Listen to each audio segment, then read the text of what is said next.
Hello everyone! Kamusta? Kamusta? Welcome pong muli sa Patring's Kusina! Bumili na kayo ngayon ng saging saba, tasty bread at Krim Stick dahil gagawa tayo ng Choco Banana Duo! Huwag nang magpatumpik-tumpik pa, tara na at magsimula na tayo! Para sa ating recipe ay kailangan natin ng 4 na piraso ng saging saba. Pero kung wala kayong saging saba, pwede din namang lakatan o latundan. Para sa mga magtatanong kung niluto ko po ang saging ay hindi na po. Ang mahalaga ang saging ninyo ay hinog na hinog.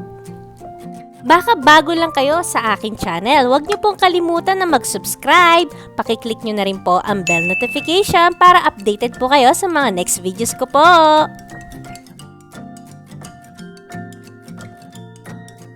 Ngayon po ay imamash na natin ang ating saging saba.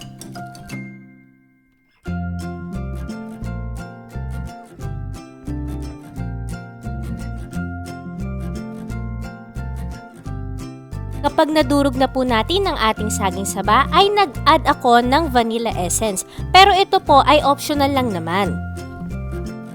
Ngayon po ang gagamitin natin ay loaf bread o tasty bread. Kahit anong brand ng tinapay ay pwedeng-pwede po. Ngayon po ay ikat na po natin yung matigas na part sa ating tasty bread.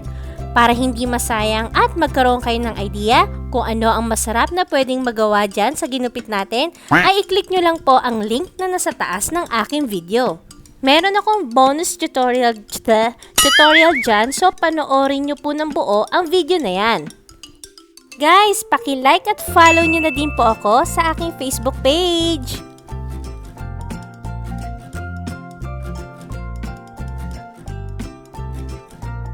Kapag nakat na natin ang ating tasty bread, ay i-flatten na natin ito para numipis ang ating tinapay.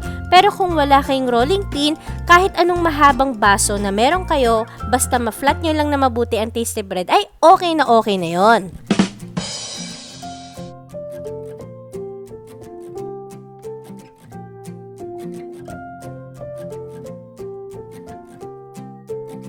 So, ayan, kung nakikita nyo, ganyan kanipis dapat ang ating tinapay.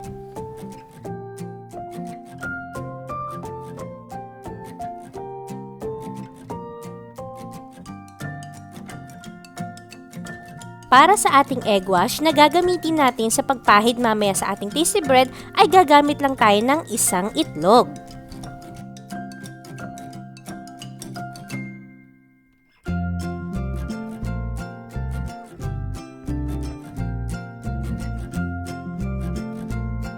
Ngayon po ay maglalagay na tayo ng 1 teaspoon ng ating mashed banana para sa ating filling.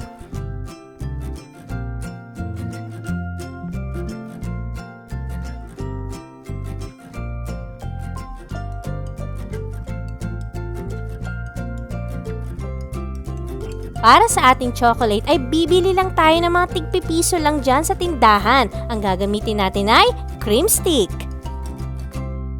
Ganyan lang kadali at kamura ang mga filling na ginamit natin para sa ating recipe.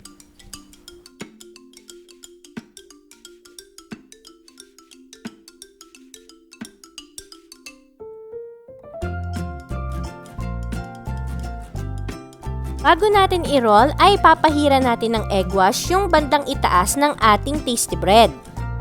Makakatulong po ito para mas lalo makapit yung pagkakasara natin ng ating tasty bread. Ngayon po ay i-roll na natin ito.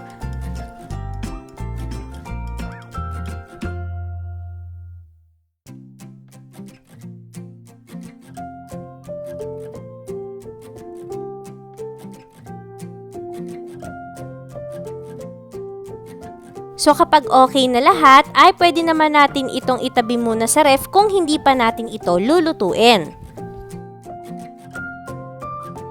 Sundin lang natin ang ating step by step. Okay, tara let's na sa ating SOS! Shout out session!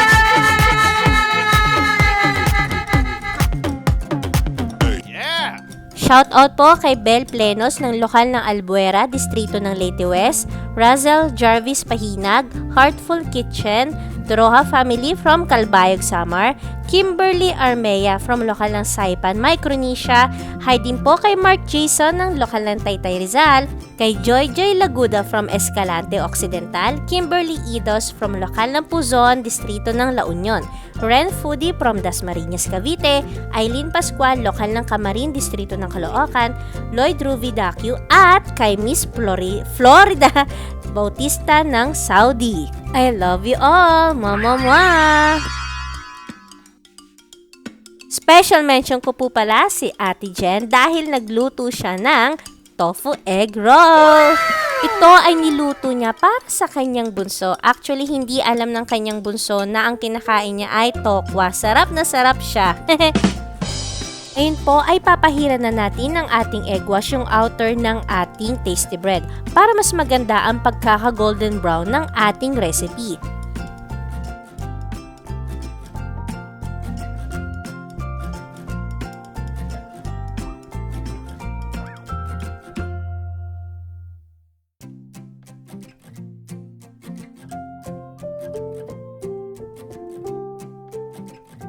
Ngayon naman po, maglalagay tayo ng konting mantika lang sa ating pan at i-fry na natin ang ating Choco Banana Duo.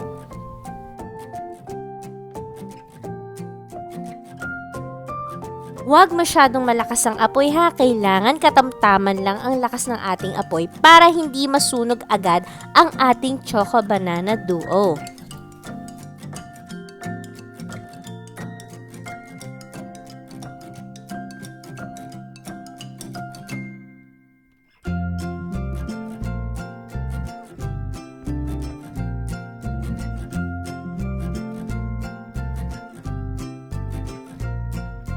Kapag nag-golden brown na ang ating Choco Banana Duo, ay pwede na natin itong hanguin. Alam mahulog!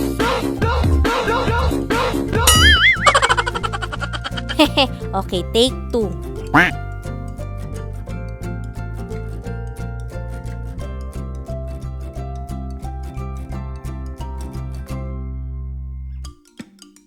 Kapag gusto ninyo itong ibenta, ay subukan nyo muna itong lutuin sa inyong bahay at ipakain ninyo sa inyong mga junakis. Isama na rin ninyo ang inyong kapitbahay.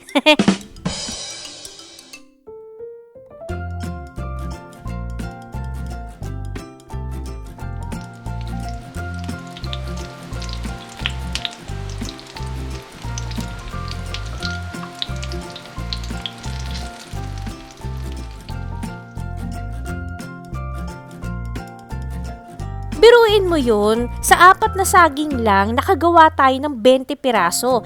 Kaya kung gusto nyong malaman ng kumpletong costing neto, ay basahin ninyo ang description box sa ibaba at i-click nyo lang po ang icon na yan.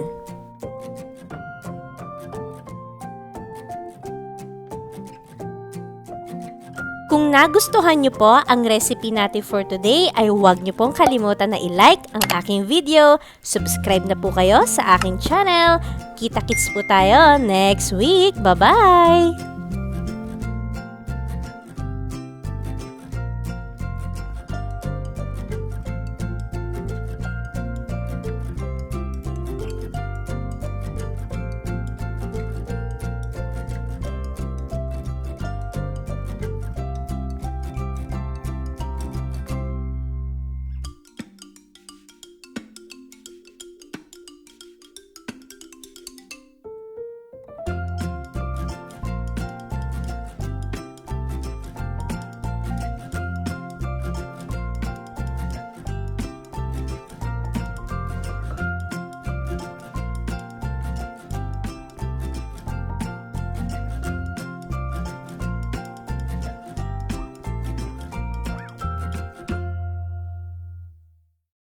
Kimi no 虜になってしまえばきっと